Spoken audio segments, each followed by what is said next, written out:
今天我们穿越到唐朝的夏天。话说李白写《子夜40歌》时，专门给咱们整了个夏日限定版夏歌。这哪是诗啊，分明是盛唐顶流西施的出道纪录片。原诗全文：镜湖300里，菡萏发荷花。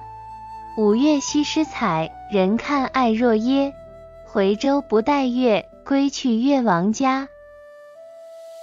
镜湖300里，菡萏发荷花，一开场就是大手笔。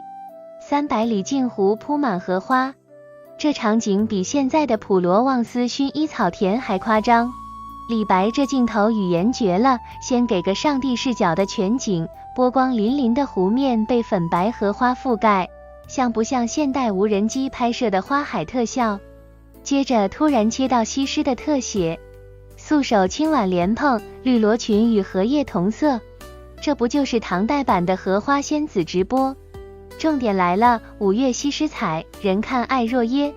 西施小姐姐刚划着乌篷船采莲，瞬间引发万人围观。若耶溪直接被挤成早高峰的地铁口，划船的、拍照的、举着荷叶当应援牌的，把河面都堵住了。李白用爱字形容这盛况，比现在的人从众表情包还生动。要知道，在唐代，采莲可是全民参与的夏日狂欢，堪比现在的音乐节现场。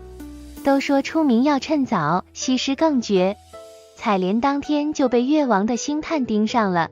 回舟不待月，归去越王家，当天晚上就被8台大轿接进宫。这速度比现在的偶像出道还快。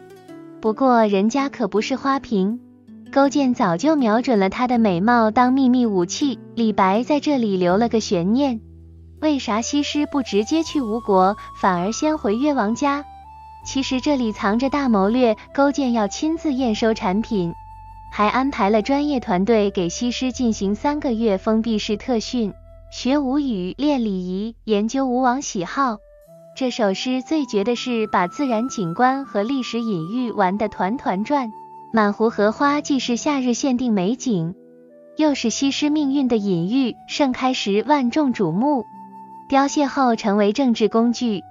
镜湖的300里碧波倒映的不仅是荷花，更是吴越争霸的刀光剑影。就像现在的流量明星，台前是风光无限的顶流，幕后是资本博弈的棋子。李白还偷偷玩了把时空穿越，若耶溪是西施浣纱的地方，镜湖却是后来鉴湖的前身。